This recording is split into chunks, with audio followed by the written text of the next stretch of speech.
ada diteliti isu berkenaan dengan pelaksanaan satu perkeliling yang telah dikeluarkan oleh pejabat Ketua Setiausaha Negara pada tahun 2020 yang diguna pakai termasuk di balai-balai polis dan premis-premis awam ataupun premis-premis kerajaan yang lain.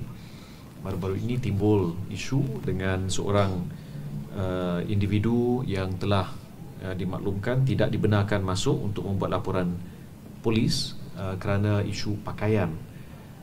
Jadi yang bahagia Tan Sri KSN akan meneliti perkeliling tersebut dan membuat beberapa penambahbaikan susulan kepada keputusan Jemaah Menteri pada hari ini agar beberapa perkhidmatan yang dianggap frontline seperti kesihatan dan keselamatan termasuk balai-balai polis diberi pengecualian kepada perkeliling tersebut, tapi ia akan diteliti oleh Tan Sri KSN dan pejabat beliau.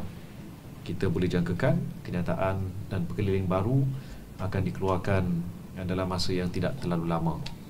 Tapi pandangan Yang Berhormat Perdana Menteri adalah dalam isu keselamatan melibatkan balai-balai polis, bagi mereka yang ingin membuat laporan seharusnya tidak berlaku apa-apa keadaan yang menghalang mereka dari membuat laporan polis.